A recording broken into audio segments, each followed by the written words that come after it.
Westbound Entertainment.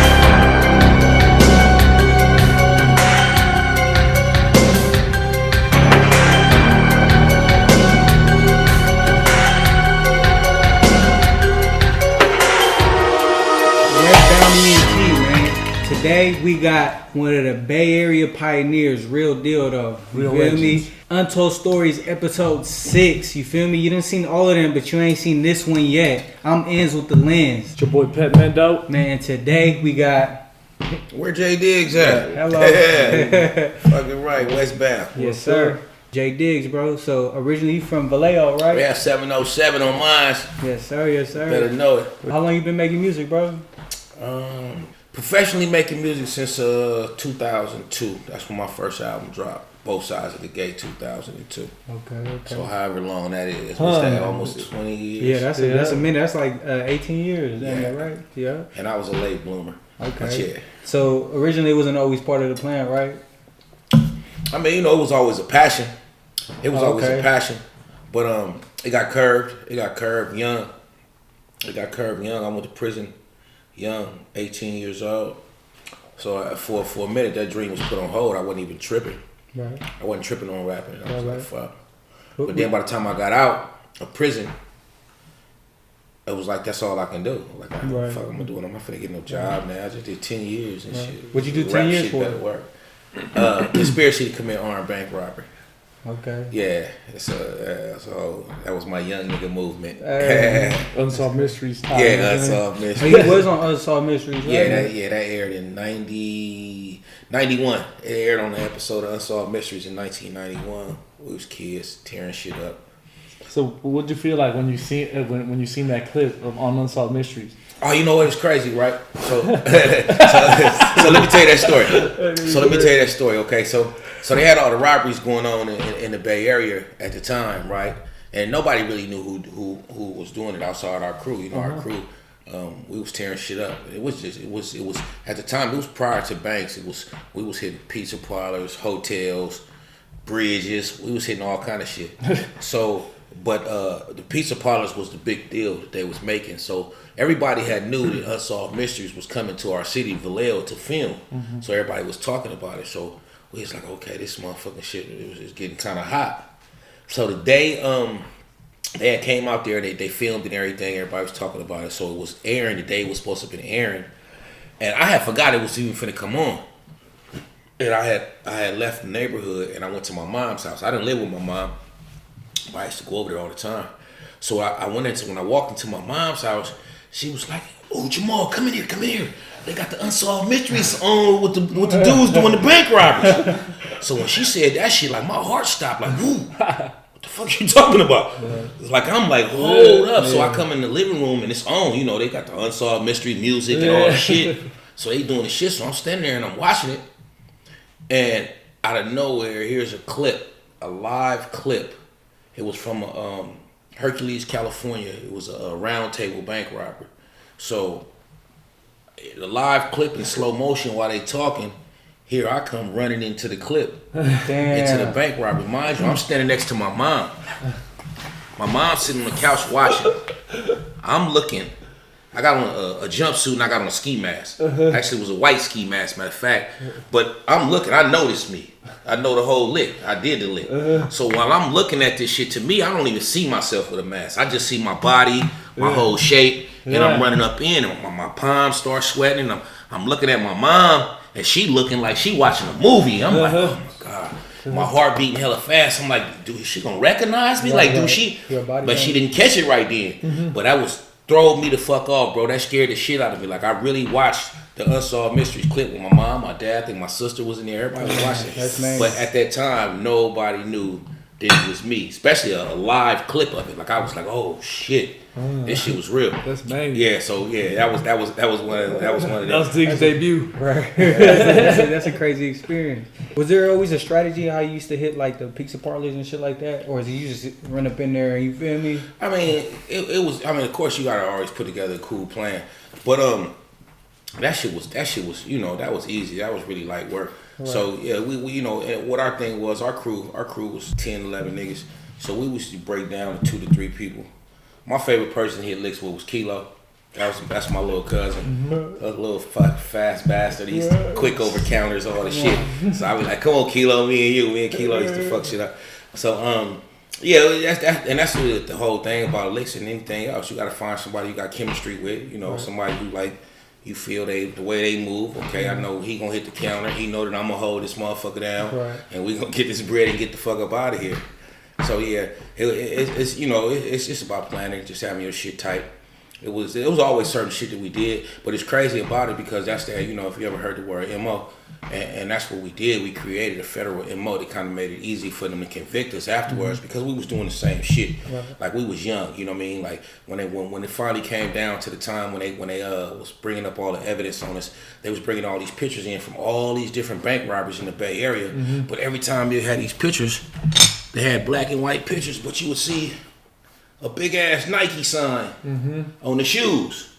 So they had finally figured out that these dudes was wearing Nike Cortezes, which was our signature shoe back in that time. So I'm looking at all the pictures and the different bank robbers, and you seeing the same fucking Nike shoes on different dudes. So that was one of the MOs that we had left that they was putting into a database. Another one was the mask that we were using. We was doing a certain kind of mask that we was using, you know, instead of full face, the full ski masks. We would get beanie hats, like regular ski, hats. Yeah. Regular hats. And then we would cut them on the inside and stretch them out. So you make it one layer. So once you made it one layer, you could pull it over your face and you could see out. You didn't need no holes. Okay. So then we would tie a knot at the top. Well, this eventually being in the feds that became known as romp masks because they were having these bank robberies, and after every bank robbery, they was finding certain shit. They would find these masks. There was a certain way that didn't have no eye holes on them, so they was finding them at different places. Here it was another MO. We was leaving MOs. Cortez, Mask, yeah. Mac 11, something else they was out back then. The Macs was real popular. Mac 11s and AP 9s was real popular as we youngsters. We had them, and they same thing on camera. All the videos they having is Mac 11s and these AP 9 type weapons. So they was gathering all this in the database and all this MO, hoodies, all the shit. Everything was every bank robbery. They can pretty much match another bank robbery with the same description. Look at these Nike shoes. Look at these hoods. Look at these semi-automatic weapons. Whether the bank robbery was in Richmond, Vallejo, Oakland, Fremont, wherever it was still was coming back that these dudes are somehow matched with each other. So yeah, we left a cold MO for over a year and a half worth of robberies that was putting them on the trail. What's the most you ever hit for, like for even a bank or the parlors or even a bank lick, of course, was the biggest lick, and it was like I think we hit for like 120,000 or something like that. Like, and the thing about a bank lick, like you can hit for more than that, but it's a risk thing, you know what I mean? Don't get too greedy. It's a risk thing. Our key thing was we always kept it. We wanted to be in a bank, and not a bank less than 2 minutes. Right. Anything longer than that, you pretty risking it. So, you know, the money was there, and then, but the biggest thing about it, see, this is where a lot of people fuck up at. They got all that money in banks, but then they plant shit in the money. They plant tracers, and they plant what's called die packs. So when you go in there and you grab, you can do this and put all that shit in a bag, and you're gonna run out the bank. As soon as the temperature change from the money, it's gonna activate the die pack, and it's gonna put this pink ink all over the fucking money, and it's no good no more. How many of those you run across? I ain't never had one. I had a good friend of mine. He fucked you motherfucker. He fucked up about 80,000. About 80 cash. Yeah, all bad. Like it was nothing. Couldn't spend a quarter of it. And then there's another thing. They put tracers in the money. So like you fucking around and rob a bank, hit some corners, think you getting away, and you done got away, and you somewhere counting the money. And while you in the middle of the money, it's a tracker. You like, what the fuck is this? Oh, next thing you know, your whole spot's surrounded. Yeah. So you gotta be, you gotta be on to that kind of shit. So when it came to getting money, we had a grab and shake method with us, which meant you grab the money and you shake it before you put it in the bag, because the shit used to be in between the money. So it's easy to fall out. Yeah, slide right out. Like if they have a stack of money, it'd be like a stack in a drawer, and they would do it on purpose for bank robberies and shit. It'd be a stack of money, then it'd be a die pack slid up in between it. So. Most people, when they rob banks, they would come in there with notes. That's why our style was different. We did takeovers. So most people come in, they give a note, say put the money in the bag. So they got the shit already planned in there. They gonna put the shit, okay, no problem, and they give it to them, and then they step outside the bank and now y'all. No, you gotta go grab, shake, put the money in, and that way. You ever had to get away from the boys? One of any close calls, like you all getting out of there? Yeah, exactly. It definitely had that. Actually, it was Hercules, California, Hercules bank robbery. Me and Kilo came out the bank, and as soon as we came out the bank, the police, it was actually a police officer pulling up into the bank parking lot, or he was actually getting out the car, what it was, but he wasn't there for a bank robbery. It was like he was going to the bank, like he was getting out the car. Right. We was coming out of the bank. So when we came out the bank and I seen the police officer, like I instantly whipped out, like, oh. And when I did that, he kind of like fell behind his car, like he didn't even know what was going on. Like, what the fuck is going on? Right. And we ran across. It was a shopping mall where they had Safeway and all that shit in Hercules. Then it was a street called Crunchy Run. You run right across the street. It was a big condo complex. So me and Kilo ran across the street, and when the condo complex, that's where the car was at. So this condo complex was one way in, one way out. So we ran down the hill to the stairs, but the exit, you had to go like this and come back out. So we jump in the car. So now I got Kilo, I tell him to get down. So now I'm in the car and I'm driving the car out the complex, which is one way. So when I'm coming out, now the police is coming in. He got his lights on and everything. Well, I'm in a stolen car. So he get about right here and he slow down. And he look over at me. I'm driving. I'm trying to. You hella regular. Right past him. He look over at me. He kind of slow down, like, but he don't know. Sure, yeah. And then he kept going and shot into the condo complex. So now I'm coming out of the condo complex. And you out of there. I'm out of there. I get to the light to leave Hercules. Right. But it's a red light. I'm panicking though. I'm gotta go. So I go on the side of the cars and kind of like creep into the traffic a little bit, look both ways. And ran the light. Right. So instead of going Hercules 80 to go out the regular way to 80, I busted up the right and went up to 4. I went up to 4 and went up into Martinez. So we get up into Martinez, we jumped out, we went to a hotel, one of the first hotels we seen in Martinez, and went and got a room. We went and got a room and shit. So it was crazy because we went and got a room, so I called my homeboy to send us a ride. So he had sent his girl. So she pull up, it's a white girl, she pull up in a fucking Delta with rims on it. Right, and pick us up. So we we hid the money in the trunk. We get in the car. This is a D-boy car with a white girl, blonde driving. We get right on the freeway, and how about this motherfucker ran out of gas in the fast lane? We in a fast lane, so we had to pull over like this in the middle of the freeway. We're like, oh no, this didn't just happen. And we just robbed a bank like 45 minutes ago in Hercules. We somewhere in Martinez trying to get on the freeway, and the car runs out of gas. Like, what the fuck is going on? So we in the middle. So now Highway Patrol pulls up behind us. Mind you, 45 minutes after a bank robbery, pulls up behind us. 2 black dudes in a car, a white girl driving. He comes, she gets out. I was like, get out of the car. So she gets back there, like, I ran out of gas. So he didn't ever walk all the way up and look in. What? She gets in the car with him and leaves. You took her to get gas. Took her to get gas. Damn. Pulled her back up behind her. Let her out, waited for her to put the gas in, get in, start the car. pulled off. Manny cuts. That's hella close. That's smooth criminal right there. Actually, you that was story like in my this, book huh? too. My book, I did. We So was you write scared the book, to death. huh? We was scared. What's the name of your book? Hold on. Oh yeah, it's coming out. Oh, okay, Yeah, okay. It's matter of fact, my book should be released. Hopefully by my birthday, which is in January. Released in January. Okay. Yeah. And the movie's coming soon too. Yeah, the movie actually they the company they just did. I just signed my rights. I just did my life rights for the movie and the book, so they just bought my life rights and the book rights to do the movie off of. So within a year and a half, my movie should be in production. A-list film. We got A-list producers, everything. So it's a good look, man. So it's my turn. Definitely. How long did that run last for hitting all them joints? We ran for about probably a little bit over a year. A little over a year. We was balled out as kids. We was balled out until the informants came in and knocked us off. Right. Hell yeah. It was Where did they send you to when you went down? My first spot was Terminal Island. Terminal Island, Feds. We all went to the Feds. So I was Terminal Island out in Los Angeles. And then I got caught up in a riot called the Crack Riots. And from there, I got what was called diesel therapy. And they sent me all over the country. I went from Terminal Island to Lompoc.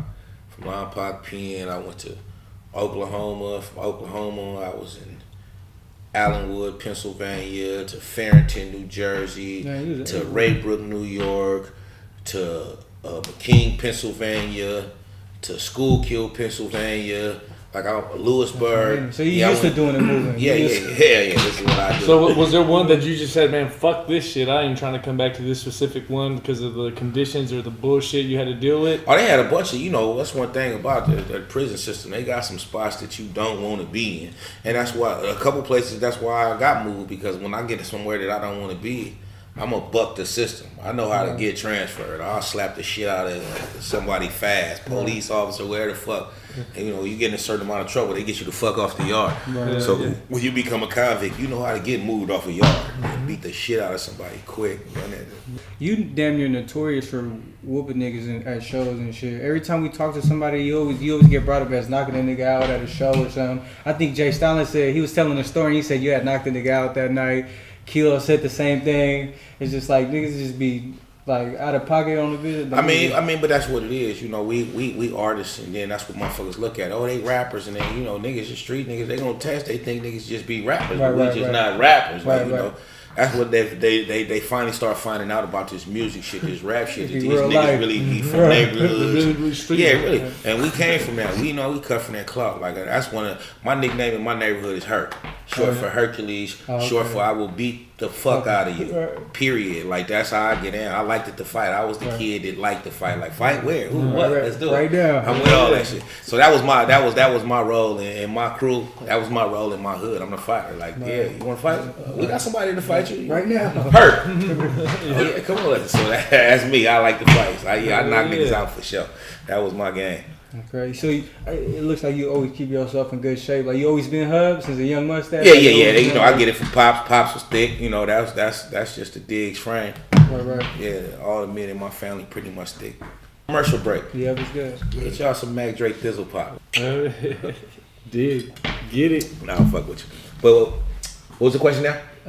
Your Pops, he was an athlete or something, or he was just. He did all shit. He ran track. He did all the shit, but he didn't take it past high school. But he always had nice size on him and all the shit.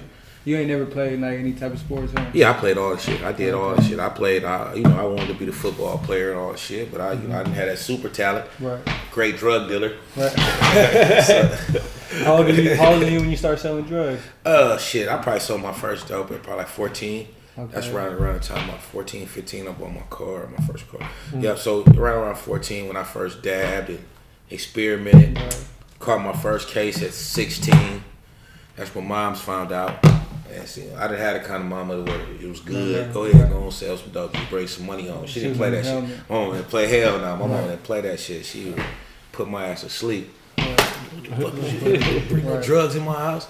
Yeah, so I had to sneak. I was the sneaky, I did all the shit, bought my first car without nobody. I used to park my car around the corner. Shit, take all my little chains and shit off, put it in the glove compartment.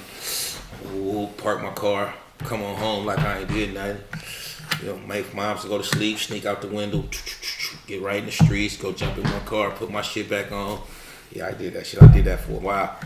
Yeah. So when did y'all come together to start making music? Like as everybody in the craft, like everybody you rocking with. Well, our thing was, my cutty, the Mac, he opened the door for it, and it was a domino effect. You know what I mean? You pass the ball. When Dre got the ball and Dre was rapping, everybody, you knew about the romper room. You didn't know in depth, right. But when Dre first came out, he spoke about his crew, the romper room. And he told, my homeboy Jay and Kilo and Ronnie Wags, and he told all the different names of niggas in our crew. And what that do is that make fans start tapping in. Like, that's how y'all know who Kilo is, because y'all used to hear Kilo name in Mac Dre songs. Ask Kilo, he know. Exactly. Yeah. So what happened was, with this independent game, we had a piggyback effect.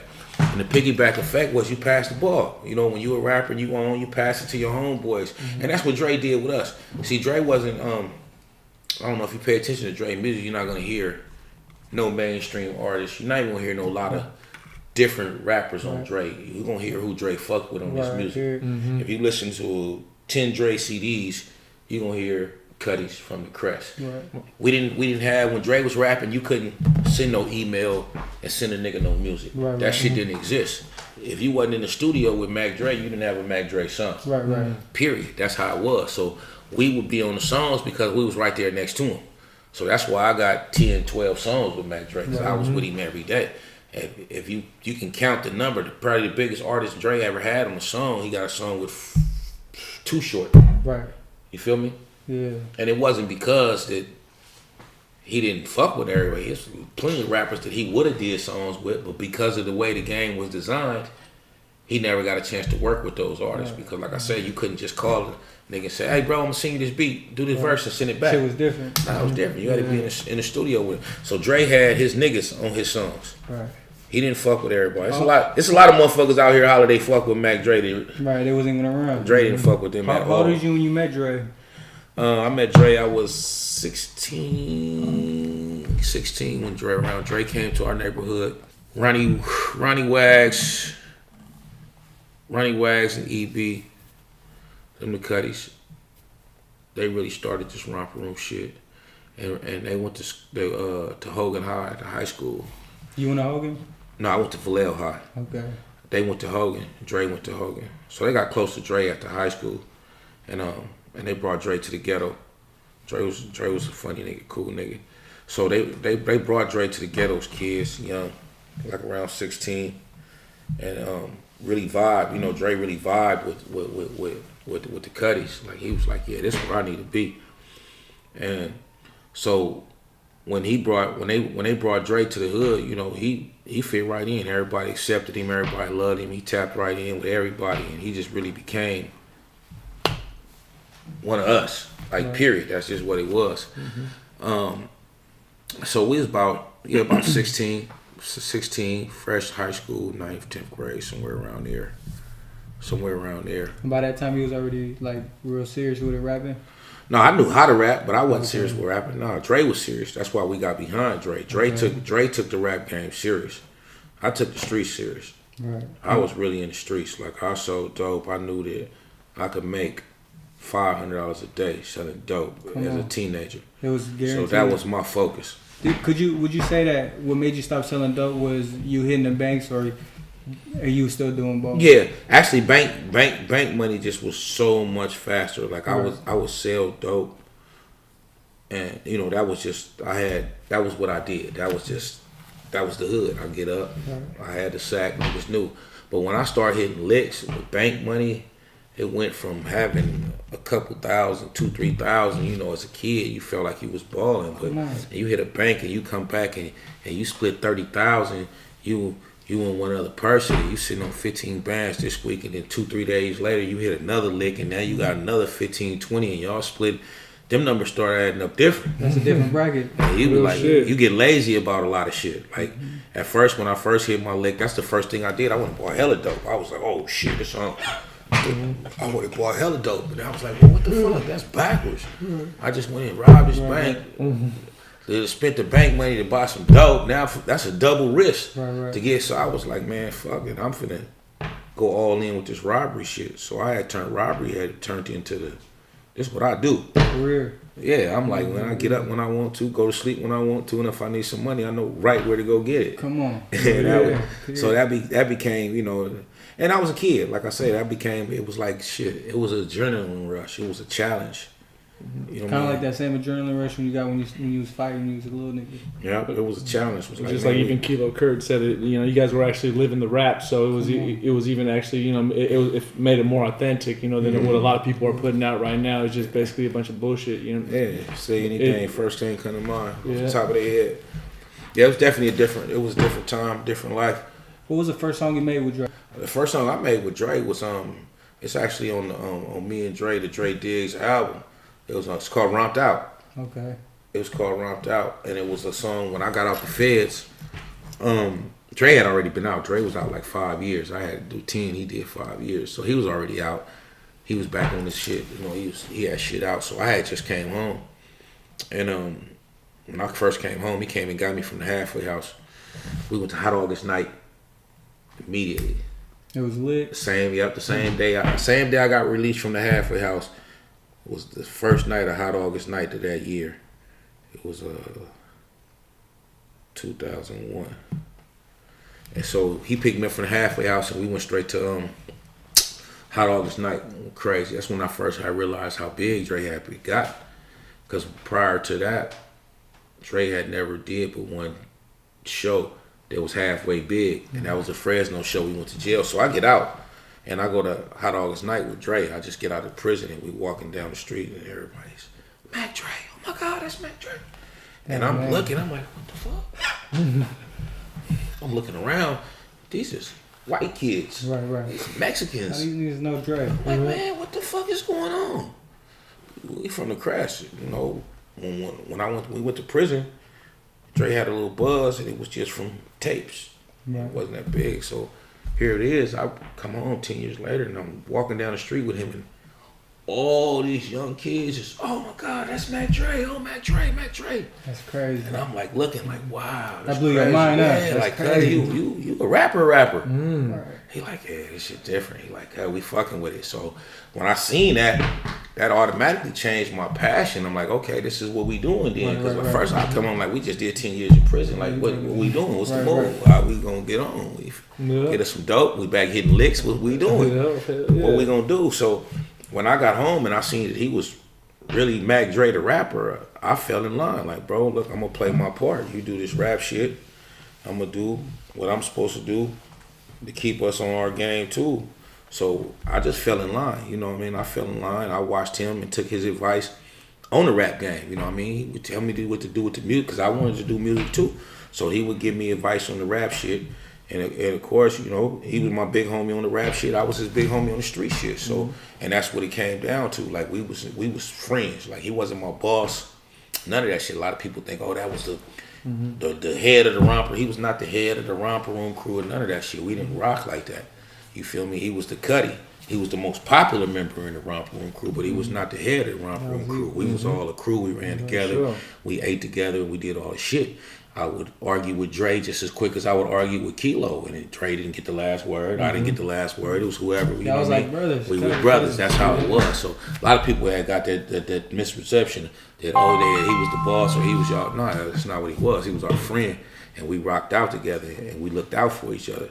Our job was to make sure he stayed out of trouble and stayed on his rap shit to get us to the top. Right. And then I dropped the ball when we caught the case because it really was my fault. The informant was the nigga that I fucked with who got us all caught up. So who got y'all caught up? It was a foreman named Corey Dunn. He was a car thief nigga. So when that happened, you know, of course I'm gonna feel bad. Dre had a deal on the table. Dre could have signed with Chive Records, but then he catch a case with his homeboys, which is me, and he had a choice. They got at him like, bro, you know, just tell us that Kilo and Diggs was robbing the banks. We already know it. Right. But we need you to go ahead and seal the deal. You go on home and do your deal shit. And all the shit. He had a choice. He could have did it. He could have right then. He could have said, okay, come on, man. Give me the paper. I'm going to sign. Get me out of here. But he didn't. He stayed solid. He went to trial. He stayed on trial. We sat just like this, 3. Through a full trial. And him knowing that he never robbed nothing, knowing that he never was a part of nothing, robbing nothing. But his only crime was these two dudes is your homeboys and you know that they rob shit. There's different times you know that they rob shit and you didn't inform the police officer. It's called conspiracy. So Dre was convicted of conspiracy to commit armed bank robbery when they knew that he wasn't going to rob a bank.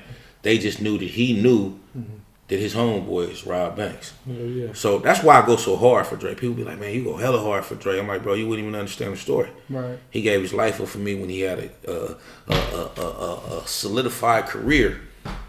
And he could have easily said, you know what? Them niggas was finna rob their bank. Y'all know that. Y'all see the surveillance.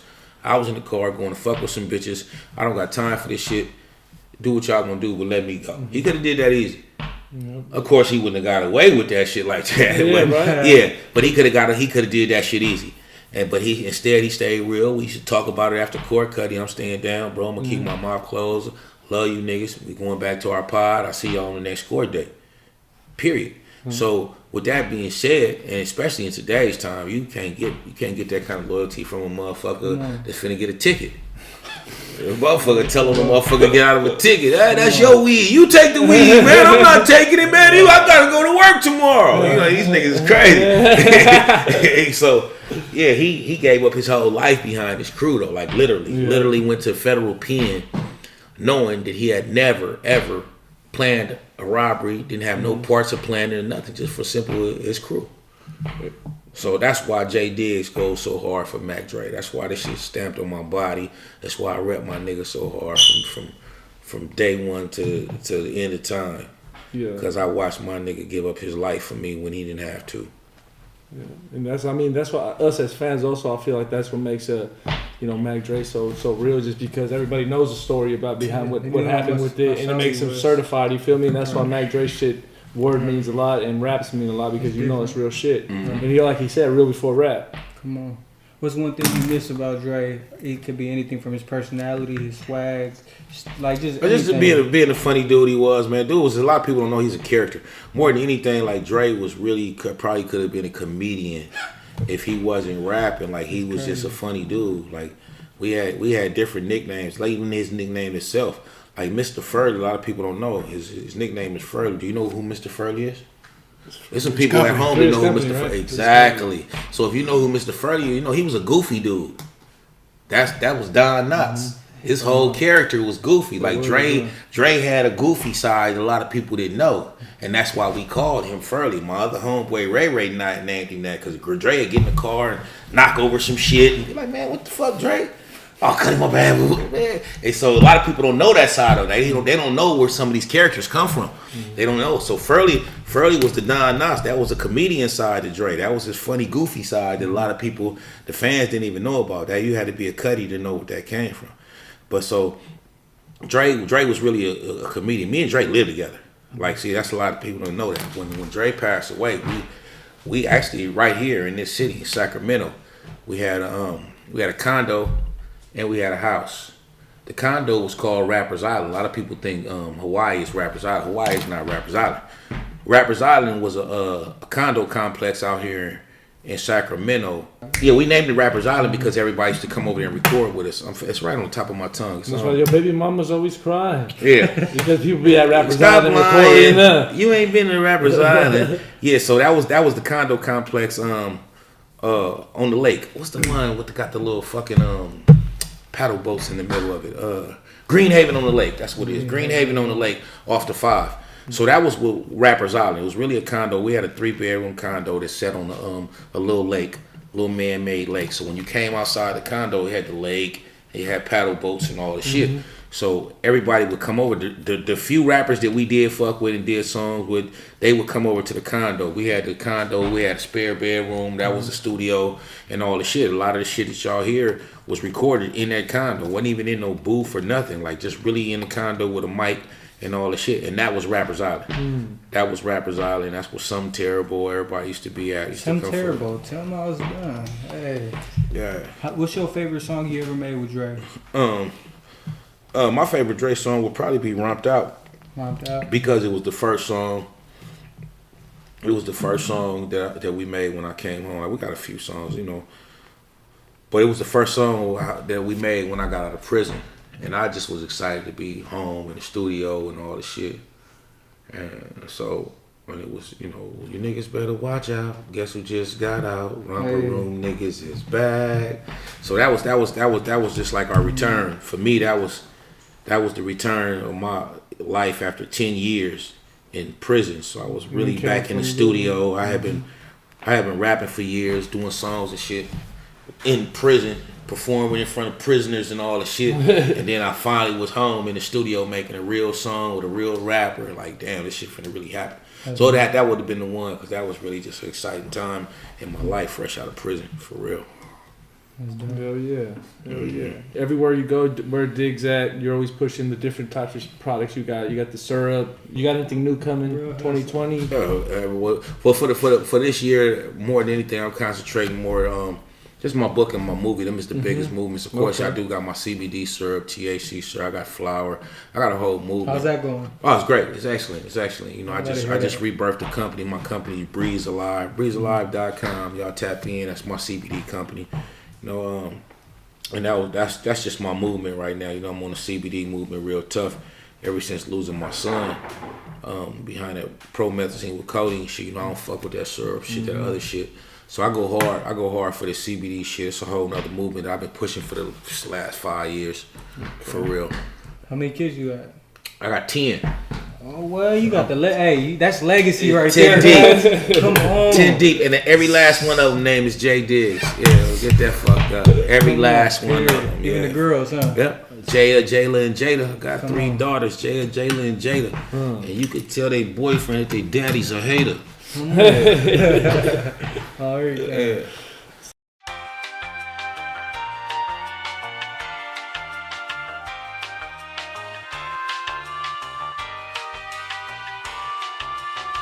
What city was y'all shooting them in the Bay? The Trill TV episodes? Yeah, we shot all of the Bay, basically all over Northern California, and then we shot out to Portland, Seattle, Kansas City, Miami. We shot a little bit everywhere, but that was the whole thing. Basically, wherever we had fans at, we was on the road. Pulled up, whipped the camera out. Right. This was prior to the social media hype and all the shit. This was DVDs. You had to get your DVD, pop your DVD in and watch that shit. You couldn't go online and catch that shit. I wish we had the shit we had right now, though, back then. If we'd have had some motherfucking Instagram when the hyphy movement was going on, you could have just did that shit back then, boy. Y'all would have seen some shit. You and Drizzy, y'all would have seen some shit. Yeah, bro, we in the lost files, bro. It's some footage out there, though. But it ain't a lot, bro. I wish we had with the technology they got now. I seen you did the on one of those Trill TVs. You did the Big Meech and the BMF family with the whole Thiz and Ron. Oh yeah. How did you meet up with that whole squad of people? It's crazy because I was in Miami in 2000. I think it was 2004, 3 or 4, and this one BMF was at their peak. Right? That's when Meech had a house in Miami at the time. I was out there, me and Yuck Mouth had went down there, and that's what I was doing. We were shooting Trill TV too. Me, Yuck Mouth, Cuzzo, Fly, a few other dudes. And BMF was hosting, they was hosting parties on South Beach at a club called Crowbar. So they was selling shit out. Like everybody was trying to get to their party. Everybody wanted to get around BMF, that's all the talk was. I was sliding through on a moped and everybody was outside and I heard somebody like, that's J Diggs. Diggs. I said, hella niggas was in black shirts, BMF shirts. I busted a U-turn. They was like, Diggs, what's up with it? So I pull over there. I'm looking and it's all BMF niggas. I didn't know none of the niggas in the crew. You know what I mean? I had heard the name and all the shit, but I didn't really know them at the time. So they like, man, we fuck with you, Diggs. Man, the boss want to meet you, blah, blah, blah. So at the time, it was my dude. His name was Big Cuz. He was one of the BMF members from L.A. And they really had got on us through Trill Television 1. Okay. Yeah. They was on the East Coast and they got a hold of Trill Television 1 and was really watching and really fucked with it. So that's how they knew who I was. From the first one, and they was tapped into our movement. So they ended up inviting me over to the mansion. It's crazy. I had my first album had just dropped. It wasn't that popular and none of the shit. And they had invited me over to the mansion. I was only supposed to be in Miami 4 or 5 days. I went out there with the crew, took like 6 girls with me. We all went out there, had a fall. We fucked Miami up. maybe 7. Yeah, real shit. Matter of fact, it was 7. And so we doing all the shit. This was back when, and when them, in them times, money was good. Yeah, it was Diggs Do It Moving. So I ended up going over to the mansion, and me and Blue Da Vinci start recording. I had hooked up with their producer at the time. His name was S-Dog. S-Dog was super dope. He was making beats for Jeezy. This was when at the time they was pushing Jeezy movement. Jeezy wasn't all the way on yet. He was just finna blow. So they was pushing this movement, running through the clubs, playing his music and all the shit. So like I say, I was supposed to be in Miami for 4 days. I fucked around and was in Miami for like 3 months. Shit. I'm at the mansion every day, bro. I actually started my second album. The album that put me on, what made motherfuckers respect me in the music game was California Living 2. So I did that. And the first song when it came on to a song I had called Mrs. California, but then it go right into a song called Really Not a Rapper. I'm really the street with it. Yeah, so that song right there was the first song when people took me serious in the music game. But I did that song in Miami at Meek's house. If you listen to the hook, it says, I'm really not a rapper, real street with it. All I did was take my life and mix a little beat with it. And I say, I need my niggas and bitches to help me rep that. They made the call, y'all. They went to Westback. S-Dog, Diggs, a BMF track.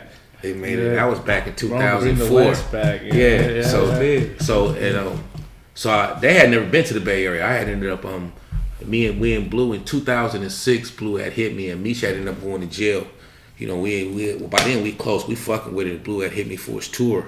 Like, I'm finna do this tour. I got this deal with Koch Records. You feel me? I'm going around the country. Come fuck with me. I'm like, okay, bet, let's do it, Blue. So me, all my bitches packed up when he got on the tour. 20 niggas from BMF, and we hit the whole country. Like, we started at the Super Bowl in Detroit, and that was the first takeoff from the tour. From there, we hit Ohio, New York. We went everywhere, bro. Chicago, shot down to Texas for All-Star Weekend. All-Star Weekend was in Houston that year in 2006. Did that. Did a Black College Week, Spring Bling, Miami. We did the whole country, and we ended the tour right here in the Bay. And by the time we had ended the tour, all them indictments had came out on all the BMF niggas. So niggas was already hella niggas that went to jail, and they was still looking for something. They was looking for Blue. And I ended up letting Blue and a couple other dudes come stay with me in the Bay. I had a house at the time. I had a house in Antioch. I had a house in Antioch off Railroad or Love Tree, whatever the fuck. Long Tree. Long Tree. I had a house on Long. So we was out there. So I had BMF out there, and we was, tucking, ducking, and getting around. And they fucked around and caught up to Blue in Vegas, and he ended up going down in Vegas. But yeah, that was definitely a movement, man. I fuck with the mob. I fuck with the mob tough. Meet you, call me from jail every now and then. We'd tap in. Okay, that's what's up. How about the Jack? Oh, that's crazy too, man. Because that's me and Jack. A week before Jack passed, he was at my house in Vegas. I actually got a full J Diggs Jack album. Like, we was working on the album. It's really done. And I just never did nothing with it. Like, I released one song off of it. I put out on my California Living 3 album. It's called Danger Zone. But basically, I got a whole archive. J Diggs and Jack is unreleased. I don't know. I might release it 2040. I don't know. We'll be ready for it, though. We're gonna be ready for it. You never know, man. I don't know. I might not never release it. It might just be my personal Jack and J Diggs album. See why not? You feel me? I don't know. But I got it though. I got any good memories with the Jack? I mean, I got clean memories of Jack, man. But he a fun dude. Anybody know Jack? Jack just was, that's all he was. He was just his energy was just different. Like, he wasn't one of them down dudes. He was one of the fun dudes. Just period, bro. So me and him, we did a lot of shit together. We did a lot of shows together. We fucked it up. We did a video in Fairfield that was super dope. This motherfucker had us shooting at 5 a.m.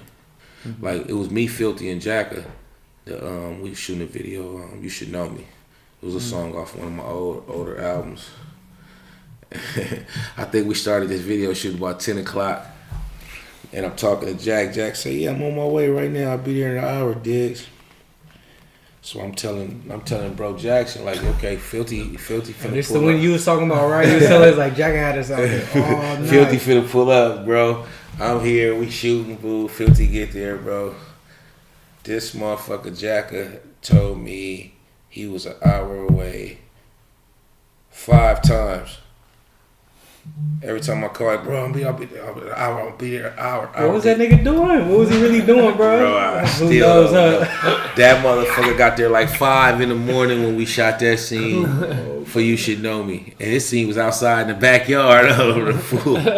Like literally, bro, we started shooting probably like 9 or 10 o'clock. Jack did not get there till 5 in the morning. That's nice. But that's how he moved though. Jack moved, you know, he be on his time. He don't mean no harm. Yeah. He like, man, we gonna get it done. That's my dude though. Now, y'all make some classic shit. Yeah, that's definitely my dude, bro. We fucked with it. What, didn't you make that song "She My Go" or something like that? Yeah. Would you make that? I made She My Go. What had to be? Ready? That had to been about, I don't know, maybe 2007. You know, it's crazy because the dude who made that beat, he don't even make beats no more. He's a video guy. His name is Jay Sent. Jason Swear. Okay. Jay Sent was a producer back then. A lot of people don't even know this. I just seen him the other day. We talked about this. That's crazy because you asked me that. But Jay Sent had made that beat, and it actually wasn't even my song. It was another dude, Skrill, a dude from Sacramento. He had just called me. He had came, paid me to come do a verse. So I came in. It was me, 5, 6 of my bitches. It was all in the studio, and they on the song. That's them. And say, what that mean? So he had just threw the beat on. He didn't have no concept. He didn't know what he wanted to do or nothing. We was all in. I think we had a show that night or something. So we had all came in there. So I had to come up with something. He was just like, man, Diggs, wherever you go with it. And I don't, even to this day, I don't even know. Like, She Might Go. I used to. I took that as a saying because I used to be like, I was a pimp back in the days. Right. I don't do that no more, but I was a pimp back in the days. So when I used to see bitches that looked like they might fit my description, I would say she might go, but I say it kind of fast. She might go. Like basically said, she might go and get some money. So I start speeding it up. She might go. She might go. So I would see bitches and I might tap my bitch and look at her like, what you think? And my bitch might say, oh, she might go. So I turned that into She Might Go. So we was in the studio and people would ask me that when we would say it fast around each other. I might say it around my bitch. It's just an inside joke with me and her. I might say She Might Go. And she say She Might Go, and then like you looking like, man, what that mean? So when we was in the studio and that beat came on, that's what I did. I took the She Might Go and I turned it into like an Asia and I said Ima. She might go. What that mean? You wanna be my hoe? And basically that's what. And so that's how that song came about. We had fun with it. I took the girls in there. They all on the hook. They all. What that mean? We just we had fun in the studio and then we just ran with it, bro. And it was crazy because that became a real popular song. That became a real popular song. But then that's something that I noticed about music after a while. If you really listen to music, people really like songs where people not saying shit. When you go to boo-bop, boo-bop, boo-bop in the song, that'd be the favorite part in people's songs. Like simple shit. Yeah, simple shit. And that was just one of them ones. Like a song I had too called Bomb Bop in the day. Same shit, I'm not even, it'd be certain shit that people just like catchy shit, I guess. But She Might Go became a very, very catchy phrase. It's one of them songs and one of them words that just ran with me through my whole career. Bitches that hit me in my inbox. She might go. I know what that means. So you made a song. You was talking about something. You was like, if you see Jaquan, slap the little punt. Jaquan, y'all remember Jaquan? Tipsy. Everybody in the club get tipsy. What was that about, bro? Oh man, that was Jaquan. So my Jaquan story. We Source Awards. Matter of fact, same year as the BMF. Miami, Source Awards, me and Yuck Mouth down there. So this was in early Thiz days. And this was back when Jaquan was on with that song, Tipsy and all the shit. So we in Miami, we backstage at the Source Awards. I'm already backstage. I'm back there, me and Yuck, we back there fucking with it. But I had some partners that had pulled up and they wanted to get in. So I'm trying to find them some passes. So I see Jaquan and he had like 2-3 bodyguards with him, but one of the bodyguards had like 4 or 5 passes, like had all 8 passes. he was on right then. He was hot back then. Right. People knew who he was. He didn't need to have no passes. His bodyguards and big motherfuckers. Wasn't nobody tripping off of him. So I was like, okay, this might be the move I need. So I get at him. I cut into him. Jay, what's up with them passes, man? I got my peoples outside trying to get in. Let me give you something for them passes. He was like, okay, come throw me something. Right. You know, do some nigga shit. Go in my pocket, okay. Peel the nigga off $200. Here. Nigga looked at me like I had shit on my hand. I'm like, well, you gotta give me at least $500 a pass. So, like, mind you, we backstage, you already in. Man, when this nigga said this, man, it took everything in me not to haul back and slap the dog shit out of him. Like, who the fuck you think you talking to, bro? And looking at me like at the same time. Like, nigga, fuck you. So, you know, I took it personal. He, you know, obviously he didn't know who I was, just like, you know, I didn't know who he was other than a nigga that rap. So, I start telling him slick shit right then. Nigga, fuck you, fuck your past, nigga. And just so you know, nigga, you can't come to the Bay Area. Right. You feel me? And that's how I left it. He looking at me like, yeah, nigga, so don't come out there. Don't think about coming out there. And I instantly went home and I had made that song back then. It was me, Yuck, and Keek the Sneak. Arrame. Yeah, I got right on that nigga head, man. And I meant it. It was crazy because fans was with it too. They were digs. He can't come here. Well, I don't give a fuck. No Jaquan here. We don't give a fuck. And that's how it was, bro. He never came here either. But I ain't got no problem with him, man. I was just in my feelings the way he carried me. You feel me? I felt like, I'm a boss. And he don't get at me like that. And if, you know, like I said, you already in, nigga. Like, come on, bro. You making some free money as it was. Right. You know what I'm saying? And you looked at me crazy, nigga. Don't play with me. So yeah, that was my Jaquan story though. He good. He come to the Bay now. What about what's up with Messi Marvin though?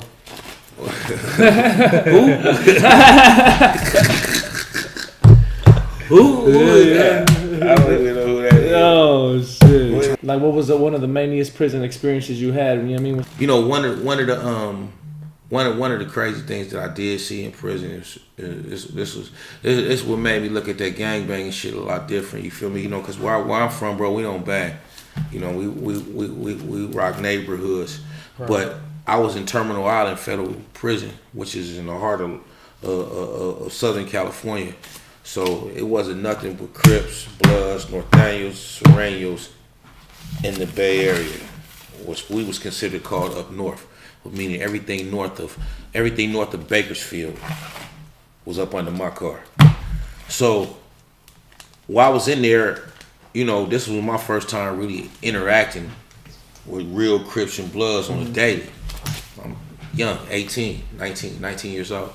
So I remember I had a partner in there. He was from Fodouce Hoover Crip. Mm-hmm. I remember him. He had got the call that his brother had got killed. So he was crying. He was fucked up. And probably about 3 weeks later, 2-3 weeks later, a bus came on the yard. A bus came with a whole bunch of new inmates. And this one young black dude got off the bus, might have been 20 years old. He got off the bus. He came in through regular routine, got his clothes, went to his bunk. He was tired off the bus. He had been on the bus all day. I seen him when he came in. He was so tired, he just threw his shit up on his bunk and jumped on his bunk, laid down and went to sleep. About 45 minutes after he was asleep, he was getting woke up with a knife getting stuck in him. So I seen him looking, I'm from my bed area and I'm watching. I watched my dude run up on him and he on the top bunk, just start serving him. Just hitting him with the knife. So this dude wake up, out his sleep, screaming, blood hitting the wall. My dude chasing him all down the hallway. He came off the bed, he running. He don't even know what's going on, bro. Imagine you sleep and he just getting hit all in the side. Blood all on the wall. He running, hitting the wall. You know what I mean? I'm watching. I just watching the whole shit. It's not my business to get in, so I'm watching the whole shit. And then after it was all over, dude go to the infirmary. They come back and they go get my partner C-Rod. He ended up going to the hole. So, of course, I'm trying to find out the backstory. What happened? What the fuck? Why did C-Rod get on that nigga? You know the nigga from the store, streets? And what had ended up happening was C-Rod's brother had got killed from another gang. I believe it was the gang was 30s or something in LA. Mm-hmm. And at the time when his brother got killed, there was no 30s on the yard. There was nobody from 30s on the yard. When that bus came in, there was a young dude from 30s on that bus. But he had been in jail. He had nothing to do with it. He didn't even know C-Rod. They didn't know each other. C-Rod didn't know him. It was nothing. It was just he from that neighborhood. They killed his brother. And the quickest dude jumped off the bus and jumped on this bump. C-Rod was on him. And I was like, boy, it's a cold game. It's a cold game when it should follow you to prison like that. Like you can, at the time, like, he could have been on anything. Mm-hmm. He could have been and gave his life to a whole nother higher power, but it didn't matter no more. Yeah. It didn't matter. He never knew it was coming. He didn't know.